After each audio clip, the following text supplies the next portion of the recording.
우리가 구원받을 수 있는 유일한 방법은 내가 하는 것이 아니라 우리 성가대의 찬양처럼 우리의 죄를 용서하여 주옵소서 하고 하나님 앞에 간구하고 기도하는 그 기도로 말미암아서 구원함에 이를 수 있을 줄로 믿습니다.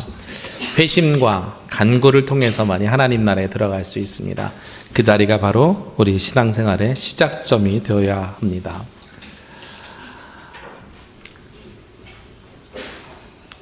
매년 요맘때가 되면 항상 어려운 것이 하나가 있습니다.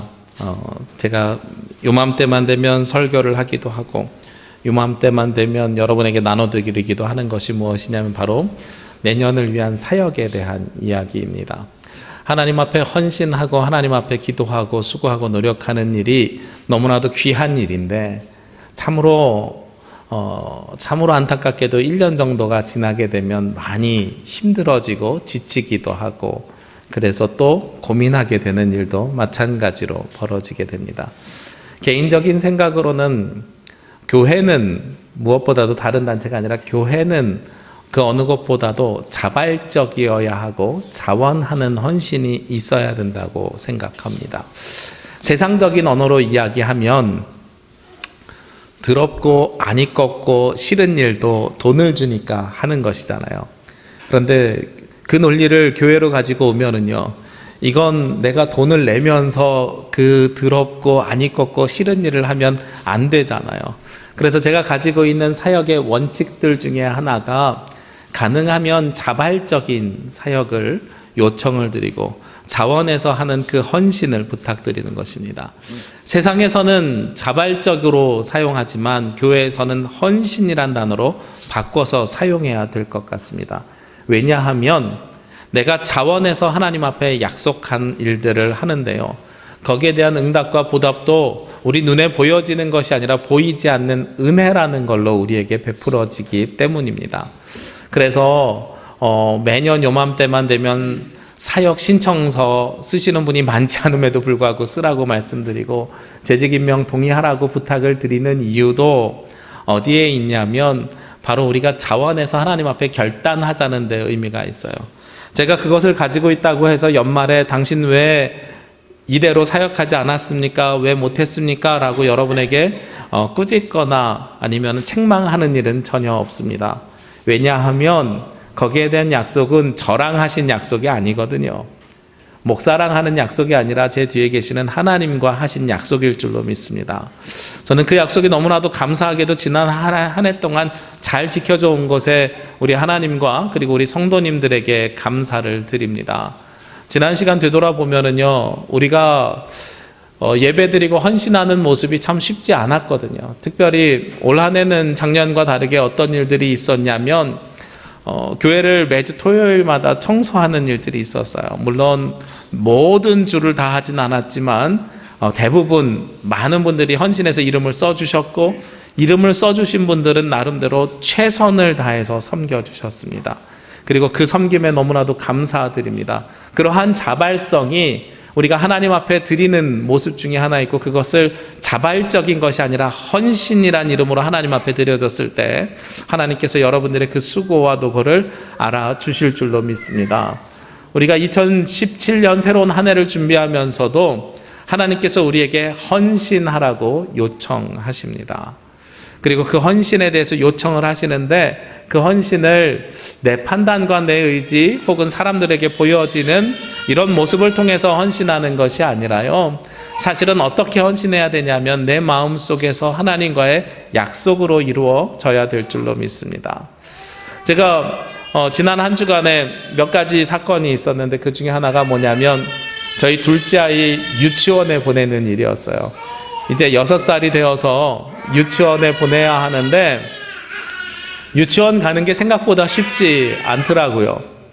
제주 시내에 유치원이 많이 있는데요, 그런데 저희는 원서를 딱 2군데 집어넣습니다. 중앙유치원, 동부교회에서 운영하는 중앙유치원과 영락유치원 2군데 원서를 넣었어요.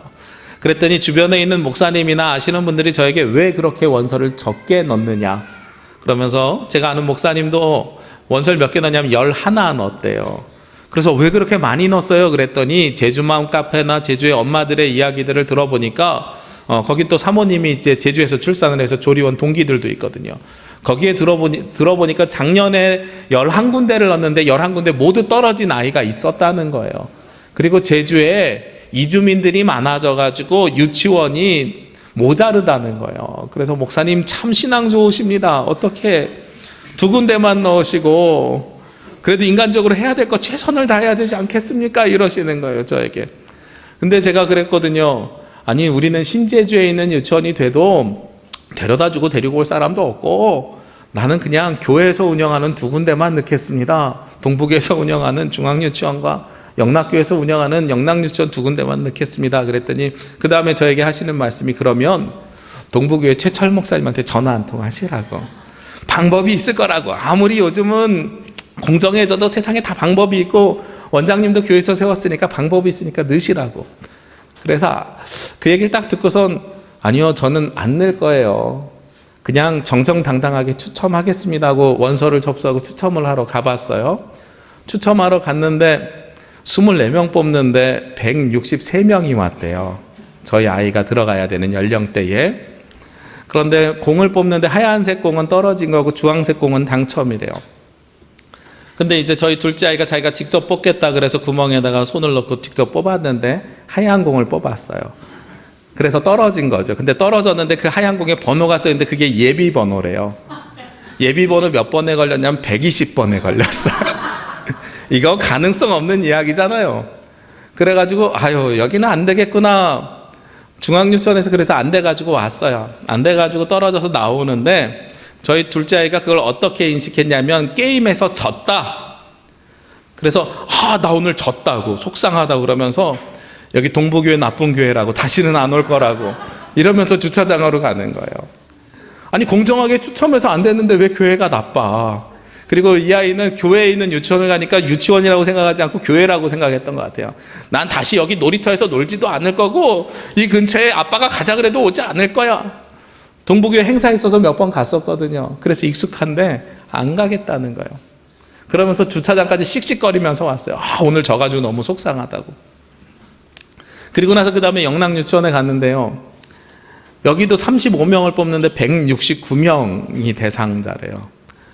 그래가지고 거기서 또 추첨을 해서 뽑았어요. 이번에는 또 아이가 안 되면 실망하고 속상해할까봐 데려가지도 않고 얘기하지도 않고 혼자 가가지고 조용하게 추첨해가지고 뽑았어요. 딱 뽑았는데 여기는 또 공이 아니라 쪽지예요. 쪽지를 딱 펴서 봤는데 이게 어떤 순서대로 추첨을 하냐면 원서를 접수한 순서대로 추첨을 하더라고요. 근데 제가 몇 번에 접수했냐면 거의 마지막 날 접수해서 153번으로 접수한 거예요. 그러니까 165명이 왔는데 그 중에 35명을 뽑는데 153번으로 접수했어요. 어쩌면 기회조차 안 주어질 수 있는 거예요. 35명이 이미 뽑히면 기회가 없는 거잖아요. 그래서 추첨한 종이를 딱 들고선 펴보는 순간에 축하합니다라고 써 있어요. 그래서 선생님 갖다 드렸더니 선생님들이 어머, 이 뒤에서도 당첨되시는 분이 있네요 그러면서 이야기를 하세요. 그래서 165분의 35의 당첨 확률을 뚫고 영락교회 유치원에 보내게 되었는데 이게 박수 받을 일인가요? 그 얘기를 저희 목사님들 단톡방에 올렸더니 목사님들이 이 목사님 아르바이트 하셔야 되겠다고, 유치원 원생들 추첨 대신해 주는 거 확실히 목사님들이 해주셔야 이게 될 것 같다고, 성도님들 대신 추첨해 주는 아르바이트 하시라고. 그랬더니 옆에서 다른 목사님이 그런 말씀 하셔요. 그거 믿고 목사님이 했는데 안 되면 더 은혜가 안 되고 실족해서 교회 안 나오세요. 뭐 그런 이야기들을 하셨어요. 근데 이 추첨에서 아이가 유치원이 된 게 아니라 그것을 바라보는데요. 영락유치원에서 나오는데 저는 사실 중앙유치원은 저희 아내가 갔거든요. 저는 영락유치원만 처음 추첨하러 가봤는데 큰애 때도 가본 적이 없고, 만 4세 남자아이만 추첨하고 나오는데 그 밖에 사람들이 꽉 서 있는 거예요. 나중에 봤더니 어떤 반은 35명 뽑는데 190명이 왔대요. 그러니까 그 다음 추첨을 기다린 엄마들이 꽉 서 있는 거예요. 제가 그 모습을 보면서 유치원 보내는 게 뭔데 도대체 이렇게 엄마들이 시간을 다 빼가지고 여기에 올인하면서 교회 예배당에 한 번도 안 온 사람들이 굳이 예배당까지 와서 추첨하고 있을까? 만약에 교회에서 하나님 앞에 예배드리고 하나님 앞에 사역을 하는데 이렇게 추첨해서 올 수 있다고 하면 사람들이 몇 명이나 올까? 우리는 한 사람이 아쉬워서 이 사람 저 사람 찾아다니면서 내년에는 어떻게 하시겠어요? 내년엔 성가대 하실 건가요? 교사 하실 건가요? 주방은 어떻게 해요? 이러면서 다니고 있는데, 그런데 유치원 보내는 건 자발적으로 모두가 다 추첨으로 막 몰려오는 거예요. 그 모습을 보면서 한번 꿈을 꿔봤어요. 만약에 우리가 하나님 앞에 예배드리는데 저렇게 사람들이 열정적으로 가고 싶어서 이렇게 오는 교회가 되면 어떨까? 그렇죠? 저렇게 사람들이 줄을 서가지고선 어떻게 저 낮은 확률에도 내가 정말 저기 안에 들어갔으면 좋겠어요 하는 저런 마음을 품고 있으면 얼마나 이 예배가, 하나님 나라가, 이 세상이 소중할까, 이런 생각을 해보게 되었습니다. 오늘 성경 말씀을 보면은요, 갈렙이 여호수아에게 나와서 당당하게 무엇을 요청하냐면 땅을 달라고 이야기를 합니다. 오늘 말씀의 배경을 살펴보면 이 여호수아서 14장 바로 앞에 있는 13장 말씀에는 무엇이 나뉘어 있냐면 요단강 동편에 있는 세 땅을 분배하는 내용이 나와요. 이스라엘 사람들이 가나안 땅을 정복하기 위해서 요단강을 건너는데, 요단강을 건너기 전에 세 지파가 남아 있었잖아요. 르우벤과 갓과 므낫세 반지파. 여기에 땅을 어떻게 분배했는가 하는 이야기가 나오고요. 그리고 나서 요단강을 건넌 뒤에 7년간의 전쟁을 했어요. 7년간의 전쟁이 끝난 다음에 나머지 요단 동편의 땅을 10개 지파가 나누려고 하는 것입니다. 이스라엘에서요, 이 10개 지파가 땅을 나눌 때에 공정하게 나누기 위해서 추첨통을 2개를 준비했다 그래요. 하나는 누가 먼저 땅을 뽑을 거냐 하는 것을 추첨하는 통이에요. 또 하나는 그 나온 사람이 어떤 땅을 차지할 거냐 하는 걸 추첨하는 땅이에요. 자, 아까 유치원은 어떤 순서로 추첨한다 그랬어요? 원서 접수한 순서대로. 그런데 만약에 성경대로 하면 거기 있는 사람들에게 165명의 이름을 다 집어넣고 뽑아서 이성진 먼저 나와서 추첨하세요. 누구 그 다음에 나와서 추첨하세요. 이렇게 했을 거예요. 그러면 그 이름이 불려진 사람이 나와서 추첨하는 거예요. 10개의 지파 사람들 중에 누가 먼저 우선권을 갖느냐, 이거 굉장히 중요한 이야기잖아요. 뒤로 갈수록 확률이 없잖아요. 제가 153번인데 35명 안에 들어갈 거 어떻게 알겠어요? 미리 뽑은 사람이 가져가게 되면 뒷사람은 못 가져가게 되잖아요. 그러니까 지파를 추첨하고 땅을 추첨하도록 추첨통을 10개를 뒀어요. 그런데 거기에서 누가 나왔냐면 갈렙이라는 사람이 당당하게 나와서요, 나는 이 추첨하지 않겠어. 추첨하지 않고 나는 정해진 땅, 내가 저 땅 갖고 싶으니 나에게 저 땅을 먼저 주시오 하고 요구하는 거예요. 얼마나 당당한 일입니까? 제가 아무리 동부교회와 남부교회가 친해도, 최철 목사님이랑 친해도 제가 전화해가지고 우리 아이 이렇게 해주세요 라고 하면 요즘 세상에서는 어떤 게 돼요? 김영란법에 걸리는 일이에요. 부정청탁이 되는 거거든요. 저는 부정한 일을 하고 싶지 않아서 그렇게 전화하지 않았는데, 갈렙은요, 나에게 먼저 그 땅을 주시오 하고 나왔어요. 이 당당함에 대해서 또 이유도 이야기합니다. 오늘 말씀 6절 말씀에 보면 이렇게 이야기합니다. 그때 유다 자손이 길갈에 있는 여호수아에게 나오고 그니스 사람 여분네 아들 갈렙이 여호수아에게 말하되, 나와서 갈렙이 여호수아에게 이야기해요. 뭐라고 얘기하냐면, 여호와께서 가데스 바네아에서 나와 당신에게 대하여 하나님의 사람 모세에게 이르신 일을 당신이 아시는 바라. 가데스 바네아에서 하나님께서 나에게 약속을 주셨는데 그 약속을 당신이 알고 있지 않습니까? 라고 이야기하는 거예요. 이러면 우리가 가데스 바네아에서 무슨 일이 있었는지 알아야 하잖아요. 가데스 바네아에서 있었던 일이라는 건 뭐냐면, 모세로 하여금 출애굽을 해서 이스라엘 백성이 출애굽했어요. 광야에서 40년을 사는 중에 가나안 땅 정복하러 들어가야 되는데, 정복하러 들어가기 전에 저 땅을 지금 우리가 싸우면 이길 수 있을 것인가 없을 것인가 해서 정탐꾼을 보내기로 결정했어요. 그래서 정탐꾼을 각 지파 12지파에서 한 명씩 뽑아가지고 12명을 뽑아서 보냈습니다. 보내서 정탐을 잘하고 돌아왔는데, 우리가 잘 아는 것처럼 12지파 중에 10명은 뭐라 그랬어요? 저 땅은요, 젖과 꿀이 흐르는 땅이고 열매가 너무나도 먹음직스러운 땅이지만 그 땅에서 사는 저 안악 자손들이 키가 크고 기골이 장대하고 힘이 세서 우리가 감히 감당하지 못합니다. 우리 전쟁하지 맙시다. 이 10명의 이야기였어요. 그런데 여호수아하고 갈렙은 어떻게 했어요? 하나님께서 주신 땅이니 우리 갑시다. 할 수 있습니다. 그래서 그 결과로는요, 광야에서 모든 사람들이 다 죽고 이 둘만 가나안 땅에 들어갈 것이다 하고 하나님께서 약속하셨고 그대로 말씀이 이루어져 왔습니다. 그러니까 여호수아에게 가데스 바네아에서 있었던 일을 우리가 알지 않느냐라고 이야기하는 건, 이미 과거에 모세의 정탐꾼으로 갔던 그 사건에 대해서 이야기하고, 그리고 그때 하나님께서 우리에게 주신 약속이 있지 않느냐라고 이야기하는 거예요. 그러니까 갈렙이 이야기하는 궁극적인 것은 뭐냐면, 첫 번째로요, 이렇게 당당하게 이야기하는 이유는 바로 하나님으로부터 약속, 언약을 받았기 때문입니다. 9절 말씀에 보면 그 언약의 내용이 나와 있습니다. 그날에 모세가 맹세하여 이르되 내가 내 하나님 여호와께 충성하였은즉 내 발로 밟는 땅은 영원히 너와 내 자손의 기업이 되리라 하였나이다. 내가 밟는 땅은 하나님께서 기업이 되게 하여 주시겠다고 말씀하셨고 그대로 되었습니다. 그러니 저 땅 내가 가는 것이 당연합니다. 하나님께서 약속으로 주셨으니 저 땅 내가 갖는 것이 당연합니다 라고 이야기하는 거예요. 저 같으면 그 이야기를 들은 순간에요, 다른 지파 사람들은 난 저거 이해하지 못해 라고 대답했을 것 같아요. 그렇죠? 아니, 아무도 없을 때 들은 그 이야기, 누가 그 이야기 듣고선 얘기하겠냐고요.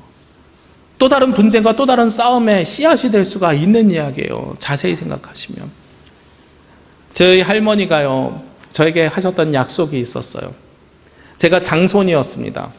제가 장손이었는데 게다가 장손인 데서 끝난 것이 아니라 할머니가 우리 집안에 목회자 한 사람이 있었으면 좋겠는데, 그래서 우리 큰아버지를 신학교에 입학을 시켰다 그래요.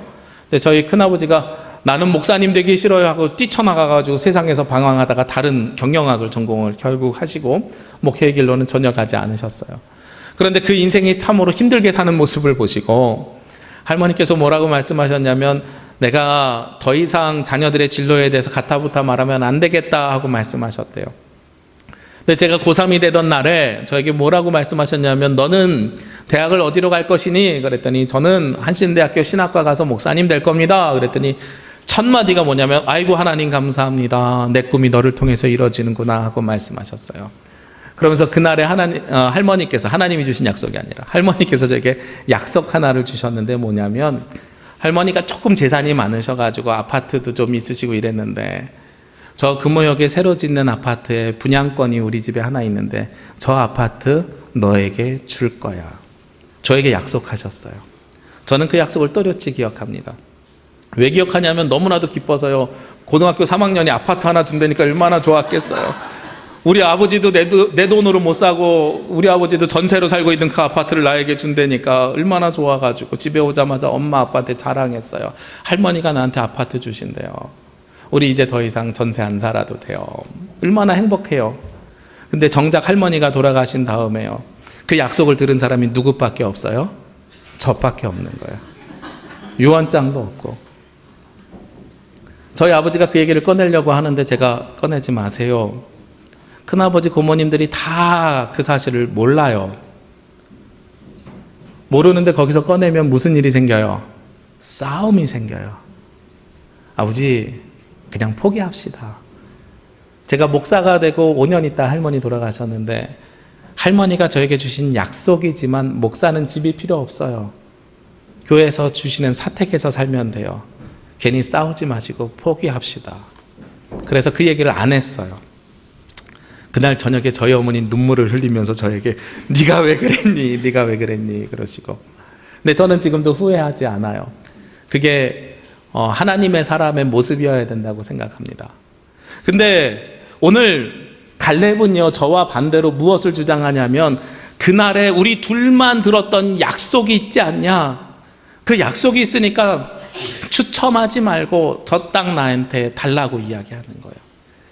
갈렙은 스스로 하나님으로부터 약속을 받았기 때문에 당당할 수 있는데요, 주변 사람들이 보기에는 이거 별로 좋은 일이 아닐 수 있을 것 같아요. 시기 질투하고 싸움거리가 될 수 있을 것 같아요. 근데 성경을 아무리 봐도 주변에서 시기하거나 질투하거나 반론하거나 분냄이 없었어요. 그 얘기를 모두가 다 듣고 있었어요. 그리고 갈렙은 이어서 또 한 가지를 더 이야기합니다. 하나님께서 나에게 약속을 주신 것뿐만 아니라요, 오늘 10절 말씀에 보니까 이제 보소서 여호와께서 이 말씀을 모세에게 이르신 때로부터 이스라엘이 광야에서 방황한 이 45년 동안을 여호와께서 말씀하신 대로 나를 생존하게 하셨나이다. 오늘 내가 85세로 돼 하고 이야기합니다. 이것을 근거해서 밀어볼 수 있는 것이, 하나님께서 약속을 언제 주셨어요? 40세 때 주셨대요. 지금 내 나이가 몇 살이라고요? 85세래요. 몇 년 동안 참았어요? 45년 동안 그 약속 하나 기다렸어요. 아무도 듣지 않고 여호수아하고 본인만 알고 있는 이 약속을 45년 만에 이루어달라고 이야기하는 거예요. 우리가 죄를 지어도 공소시효라는 게 있어가지고 감해집니다. 땅이요, 누가 그 위에 건물 짓고 살잖아요. 땅 주인이 재산권을 주장하지 않으면 거기서 사는 사람을 강제로 내보낼 수가 없어요. 그 사람이 살아온 세월을 인정하기 때문에. 아니, 갈렙은 45년이나 지나가지고 거기에 대한 소유권을 주장하는 거예요. 본인이 한 번도 살아본 적이 없고 그냥 하나님께서 주셨다는 약속 하나만을 가지고. 요즘 세상법으로 이야기하면 이게 가능한 일입니까? 불가능한 일입니다. 그런데 갈렙은 그것을 주장합니다. 그러면서 여기에 또 다른 일면을 우리가 엿볼 수 있어요. 갈렙은 당당할 수 있었던 이유가 스스로 그렇게 생각한 것 같아요. 첫 번째는요, 하나님으로부터 약속받은 구절의 말씀을 기억하고, 두 번째는요, 내가 이 땅을 위해서 45년 동안 얼마나 수고하고 노력했는지를 이야기하고 있습니다. 그 45년 동안 나는 그냥 있었던 것이 아니라 하나님의 그 약속 하나만을 믿고 왔고, 이 땅을 전쟁하자 그래가지고 이스라엘이 몇 년째 전쟁할 때 벌어진 말씀이냐면 이 14장이 여리고성을 요단강을 건너고 7년 뒤에 이루어진 일이거든요. 그러니까 최소한 7년 동안은 가나안 땅에서 전쟁을 한 거예요. 78세부터 85세까지 맨 앞에 서서 전쟁한 이 양반이 자기의 권리를 당연히 주장하고 당당할 수 있는 이야기라는 겁니다. 우리도 그럴 수 있죠. 신앙생활 하면서요, 내가 신앙생활 시작한 지 얼마나 됐는데, 나는 거기다 하나님을 만난 경험이 있는데, 그리고 이 땅에 한국교회가 황무했을 때에 한국교회를 위해서 혹은 우리 교회를 위해서 내가 얼마나 수고하고 노력했는데, 이런 이야기 할 수 있단 말이죠.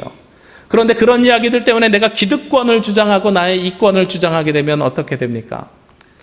사람들이 요즘은 반감 가지고 있어요. 신문기사 보니까 어제도 촛불이 최대의 촛불이었다 그래요. 200만이 넘는 사람들이 거리로 뛰쳐나간 이유가 어디에 있어요? 지난주에 담화문을 듣고 더 사람들이 화가 났대요. 진정되지 않고. 제 이야기가 아니라 정치평론가들의 분석입니다. 왜 사람들이 거기서 더 화가 났습니까? 나는 잘못하지 않았다, 사심이 없다라는 말을 사람들이 믿지 않기 때문에. 물론 저는 그 부분을 인정합니다. 1960년대, 70년대 그의 아버지가 이 나라에 필요한 때에 물론 그로 인해서 희생당한 사람들도 있지만 그 시절이 없었으면 지금 우리가 이렇게 편안하게 살 수 없음을 두 가지를 다 인정합니다. 너무 강권적으로 통치한 것도 인정하고, 그러나 그 통치가 있었기 때문에 우리의 삶이 좋아진 것도 인정하고, 두 가지를 다 인정합니다. 그러면 그들은 기득권 세력이잖아요. 사실 똑같은 이야기 하는 거예요. 예전에 나한테 약속했어. 그리고 나한테 우선권이 있어. 그리고 내가 얼마나 오랜 동안 이 시간을 기다려왔는데, 그런데 누구는 반대해요? 국민들은 반대하고 있어요. 제가 만약에 이 성경 안에 여호수아 14장으로 돌아갔으면 저도 반대했을지도 모르겠어요. 그런데 성경을 아무리 봐도 그 주변에 반대하는 사람들이 없었어요.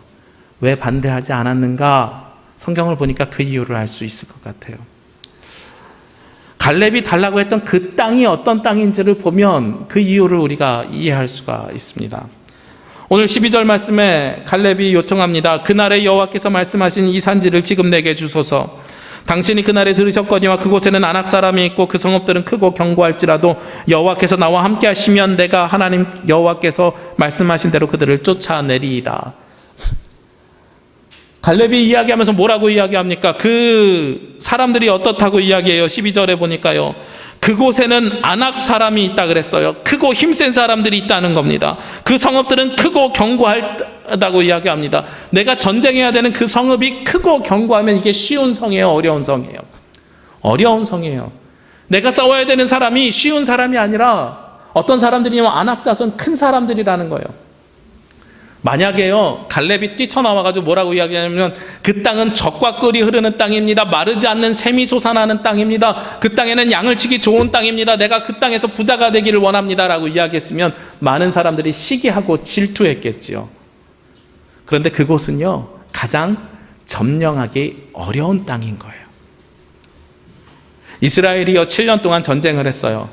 여리고성과 아이성과 중요한 것들은 연합해서 12지파가 함께 점령을 했습니다. 그런데요, 오늘 이 말씀의 시점에서는 10개 지파가요, 남은 땅들을 분배하는데, 그 땅을 분배할 때에 우리가 다 점령해서 나쁜 사람들을 내보냈으니 그 땅에 가서 편안하게 농사 짓고 사시오 하는 개념으로 분배한 게 아니라, 그 땅에 잔당들이 남아 있었던 거예요. 잔당들이 남아 있어가지고 너희 지파가 이제는 연합해서 전쟁하는 게 아니라 지파별로 뜯어져가지고 가서 남아있는 원주민들을 내보내고 이방 사람들을 내보내고 거기서 이제 너네 땅이니 그 땅에서 살아라 하는 이야기예요. 그러니까 전쟁이 끝났어요, 안 끝났어요? 안 끝났어요. 남아있는 일이 없는 게 아니라 더 커다란 일이 있는 거예요. 이제는 연합하지 않고 혼자서 싸워야 되는 일만 남아있는 거예요. 그러면 우리 생각으로는 무엇을 선택하는 게 좋아요? 땅이 작고 사람들이 연약하고 쉬운 땅, 그렇죠? 그런데 갈렙이 나와가지고 어떤 땅을 딸라 그래요? 가장 힘이 세고 성읍이 견고하고 그리고 가장 힘든 그 땅을 달라 그러는 거예요. 그게 바로 갈렙의 요청이었습니다. 그러니까 사람들이 거기에서 고개를 끄덕일 수밖에 없죠. 요즘 세상이랑 너무 다른 거죠. 요즘 세상은요, 대통령이 그만두게 했다 그랬더니 그 다음부터 우리가 뽑은 국회의원들이 뭐 하기 시작해요? 머릿속으로 계산하기 시작하잖아요. 누구한테 유리할 것인가, 그렇죠?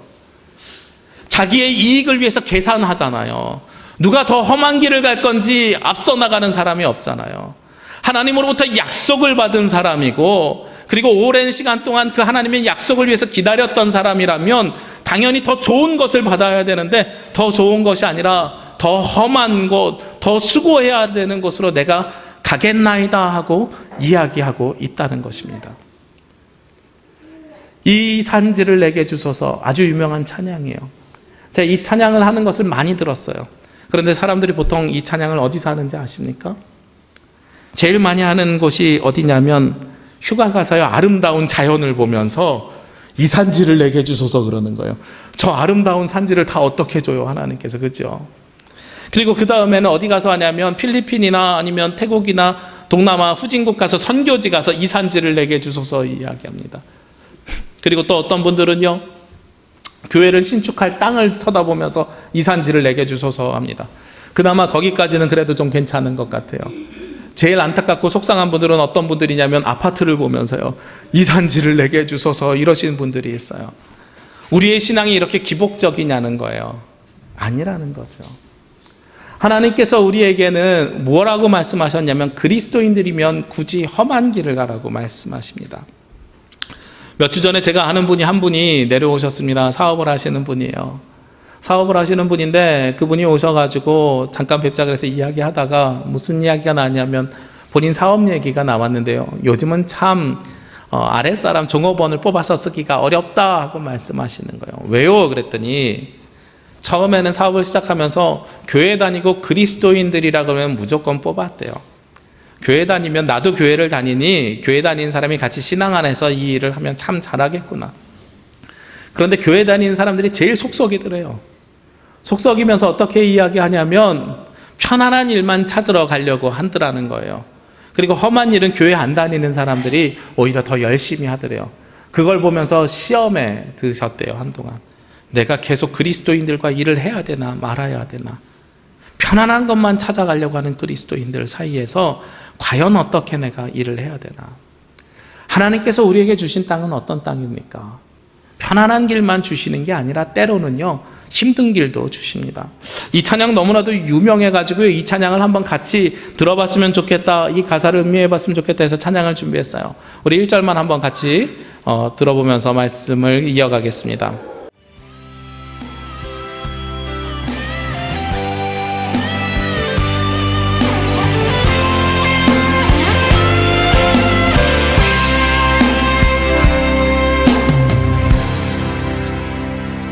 주님이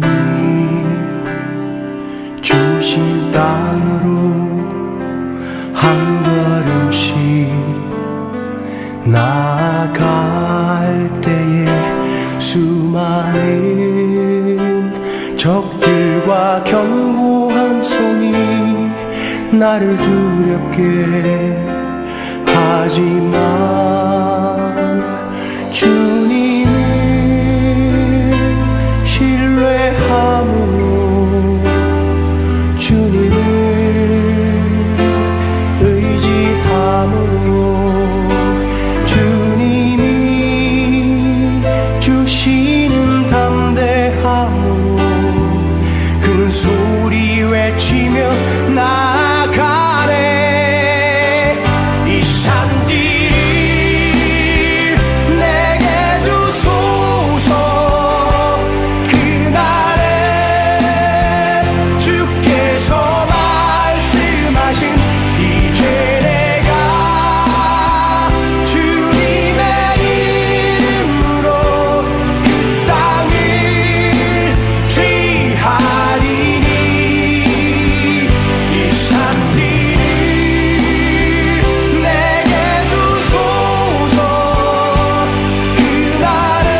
어떠세요? 산지가 참 아름답죠. 우리가 저런 산에 가면 뭐라고 이야기합니까? 와, 아름답다. 근데 저곳에서 사시라고 하면 살 수 있겠습니까? 저 돌산 위에다가 집 짓고 저기서 살라 그러면 살 수 있겠어요? 오늘 갈렙은요, 편안하고 좋은 땅 달라고 당당하게 나아간 게 아니라 아무도 가려고 하지 않는 험한 땅 나에게 달라고 요청하고 있는 겁니다. 우리가요, 하나님 앞에 헌신하는 것, 저는 매년 우리가 재헌신을 결단하고 작정해야 된다고 생각합니다.